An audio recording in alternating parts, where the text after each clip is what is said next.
Okay, well, good evening, everybody. And can everyone hear me up the back? Okay.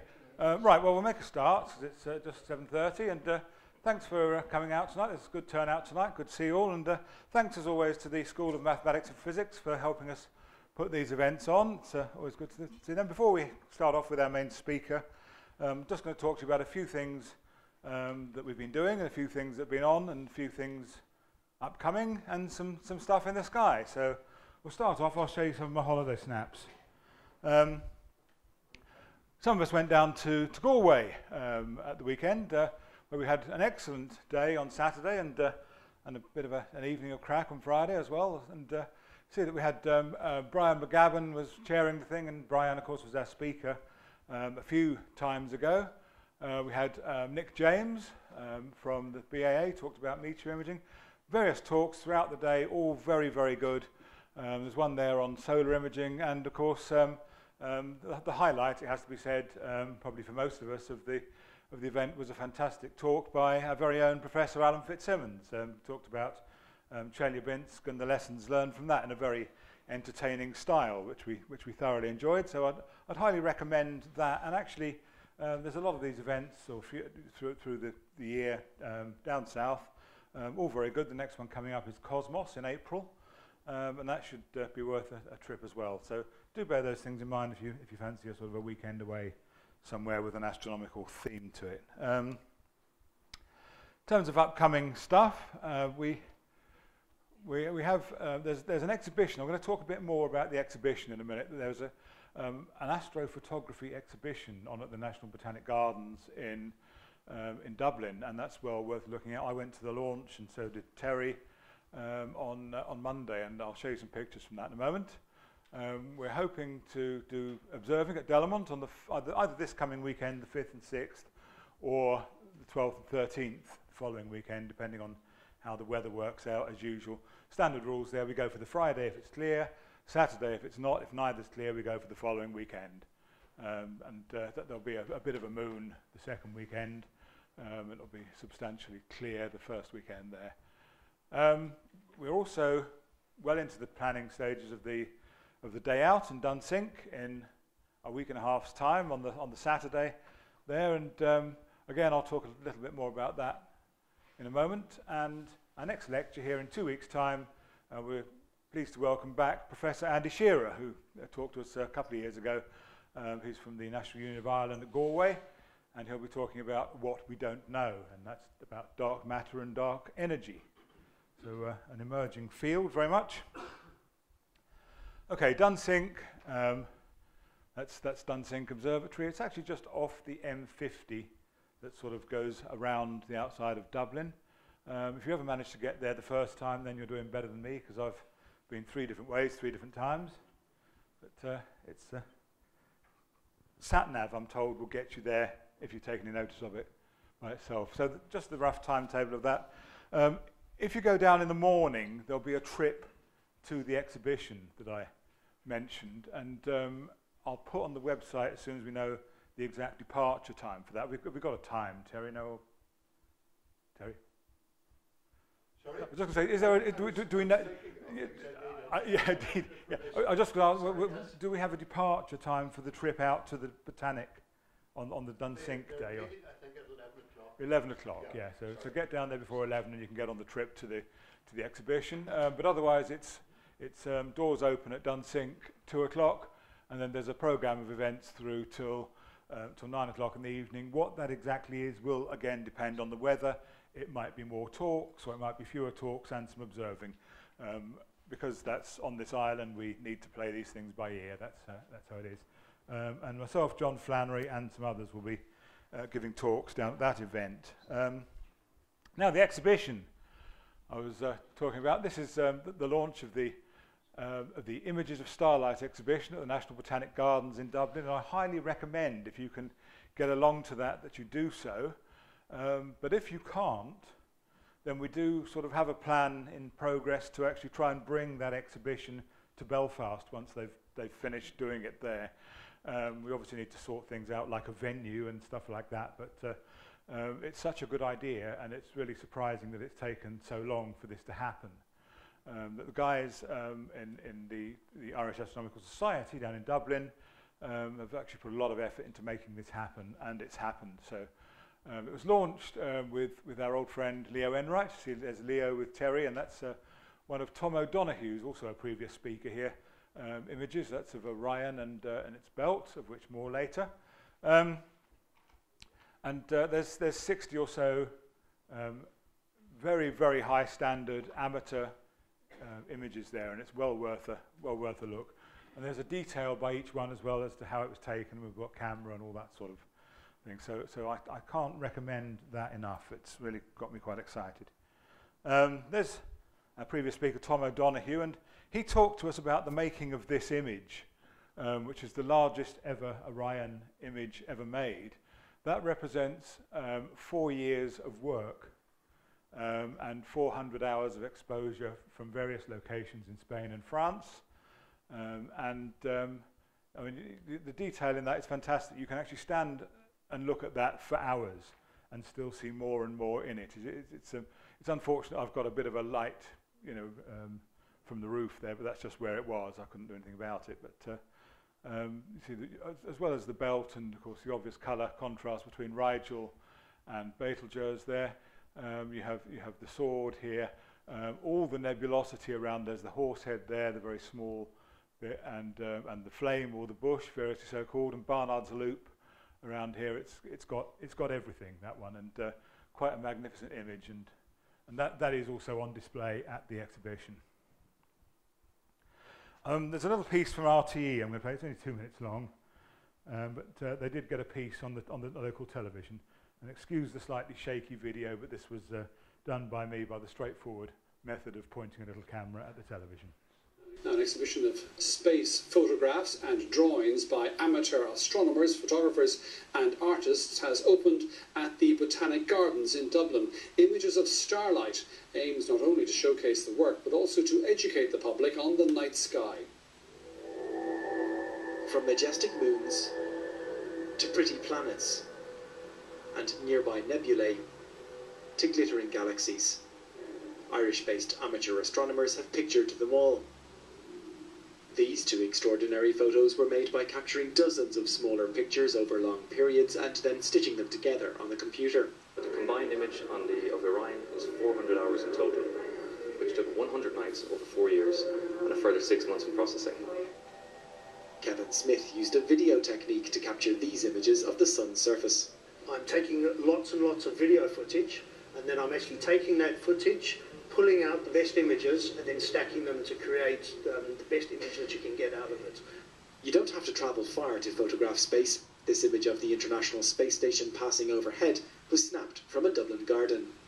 And while some space photographers use special cameras and telescopes, you could do a lot with basic equipment. These are the three main types of telescopes that are used for imaging.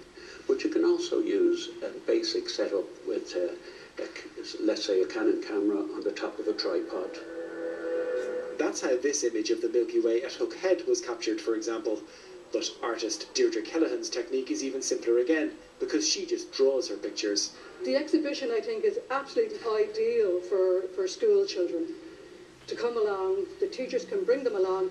It's, the solar system is here on the walls in the daytime. If you'd like to visit this free exhibition and get some tips and hints on how to capture pictures as stunning as these, the Images of Starlight exhibition runs until February 21st. Will Goodbody, RTE News at the Botanic Gardens. We'll move onwards. Let's have a look at, this is not the night sky actually, this is the morning sky, the first thing that's been quite prevalent recently, and I haven't got to see these. I was down south and that was too far south, but nacreous clouds, or mother of pearl clouds, have been in the sky the last couple of mornings, well not this morning, but the two mornings before, Monday and Tuesday, and very, very rare to see those, but there's a lot of sightings coming in. Who's actually seen them? Yeah, there's been a good few sightings of those. Before sunrise apparently seems to be best, just before sunrise. Apparently you can see them at sunset as well, but I had a look at that time and didn't see any at all, but nor did I see any early this morning. I was up early looking for planets this morning with some success, but couldn't get Venus and Mercury, too much cloud low down. But I got Mars, Saturn and Jupiter, no problem, with a nice moon. but that's the mornings. And what else have we got? Peter has managed to image the sun yesterday. It's not a hugely active sun, but I do like this one here that's going around the limb at the moment there, active region 2489, and a really nice sort of structure in that there, but not a huge amount of other activity. 2490 is a small grouping down here, and 2491, again, fairly small stuff. Not much aurora action either. I have seen some aurora pictures from the Shetland Islands, but nothing further south. And I hope that there's a bit more sort of activity left in solar cycle 24 before we sort of go to the next minimum. But the springtime around the equinox would be a good time to be looking out. I think that for reasons nobody really understands, the equinox is a great time to have aurora things. So we'll keep the eyes open for that one. So that's the sun. The planets, I mentioned the planets. Well, this is as good as I've got, really. That, believe it or not, there is Mars and Jupiter and the Moon from Friday morning, and that's Saturn and the thin crescent moon with some Earth shine from this morning. So if you have a look at where that is, Jupiter's way over here somewhere, or way over there if you're on that screen. But here's Mars, Saturn, and the Moon. This is I've put this for Friday morning, 7:20 Friday morning, because I think Friday or maybe Saturday is about your last chance of getting Mercury in that set. We start to lose Mercury very quickly like that. If you read Her Majesty's Press in all sorts of places, then it'll say, oh yeah, any time before the 20th is fine. No, it isn't, not here. If you're in the Mediterranean or somewhere equatorial, then maybe you will see Mercury until the 20th, but with our latitude, it'll disappear below the horizon by the weekend.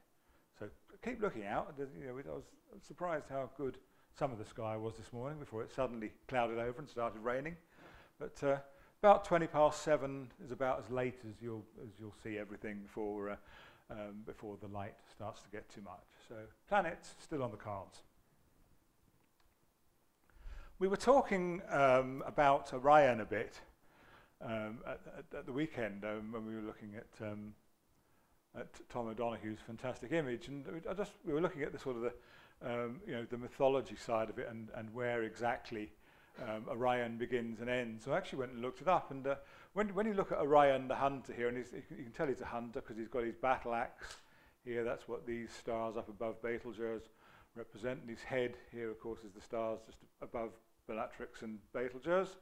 And Rigel is actually his foot, and the way that you sort of think, well, between his belt and his foot there ought to be more space than that, and actually the way that the art depicts it is that is his knee is bent there and his foot there is Rigel. And Rigel is Arabic, does actually mean foot, and there is another star called Rigel in the sky that's not often called that, which is Rigel Centaurus, foot of the centaur, which is very rarely called that. It's most often called by its technical name, Alpha Centauri.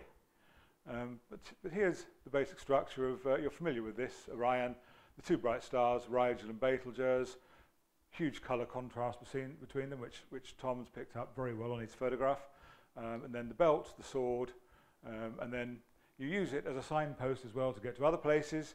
So if you've got your three stars of Orion's belt here, follow them downwards till you come to a very bright star, the dog star, Sirius, brightest star in the sky. Or you can follow them the other way until you come to another red star looking quite like Betelgeuse, is Aldebaran. And further up still, you have the Seven Sisters, and you can play my favourite game that I do in the Stardome of counting the Seven Sisters. And it's not the easiest game in the world because not everybody sees seven. So that's, we'll have a little closer look at Orion, since it's such a fascinating constellation, and visible really as soon as the sun goes down pretty much. Now the Orion comes up in the southeast, and you've got these sort of wonderful areas of nebulosity. There's three I've just caught here, apart from, here's the belt. Well, we saw the belt before, and this is the sword here, and you've actually got three different groups of nebulosity going on there. M42 and M43 you generally see as one, but there is a very dark channel between the two of them if you look through a telescope. And then above that you have the Running Man Nebula, NGC 1977, and then 1981 is a slightly separate group of nebulosity above that. And then you have this area, which is red, comes out very well in hydrogen alpha light. Again, two main things there. One, that's the Horsehead. So just beneath Alnitak is that dark nebula, the Horsehead there. And to the east of Alnitak, you have the Flame or the Bush, variously called. And that's there. That's quite easy to capture on film. That isn't. The Flame actually is probably about 6th magnitude, and it comes out quite well on a digital sensor, just with a 50mm lens or so pointed in that direction. And the one that I've really never managed to photograph satisfactorily myself, it only comes out as a smudge for me, is Messier 78 up here. And actually one of the exhibits in the exhibition we talked about is that our member Martin Campbell has a great photograph of M78 there. So lots of things to look out for in Orion. So okay, that's really that. One other thing to keep an eye out for just over the next couple of weeks or so, and that's we have a great set of early evening passes of the International Space Station starting tonight. Really, that's the first one there, the 3rd of February. So we've missed that. That was an hour ago. But actually, some of these really are good. I'd say the best ones, if you can catch them, are probably sort of about the 10th and 12th of February, 10th, 12th, 13th there, because they're all from Belfast, 50 degrees high. So over halfway up the sky, that sort of height, and that's as high as it ever gets from here. And they will be of magnitude nearly sort of -3 or so. So almost as bright as Venus at the very brightest. And actually, those are sort of average magnitudes. Depending on exactly the attitude of the ISS, it can sometimes sort of flash up to brighter than Venus on occasion. So it's well worth seeing, and good early times as well. Sort of between sort of 6 and 8 o'clock in the evening now, because with the evenings as they are, darkness is there, and the space station is still sunlit, so you'll be able to see it. So that's good. Okay, I'm going to talk to you just briefly about our guest, and then we'll get started. Professor Michalis Mathiodakis is a professor here at Queen's University. His main research interest concerning the underlying physics of cool stars and the sun, and he utilises high-resolution data sets of the lower solar atmosphere, obtained in optical wavelengths using world-leading solar facilities such as the Dunn Solar Telescope and the Swedish Solar Telescope. He's predominantly interested in how the sun's energy travels through its atmosphere, both in the forms of flares and waves. He looks after the solar physics group here at Queen's, and it's enjoyed considerable media coverage over the years. So without further ado, can we welcome Professor Michalis Mathiodakis.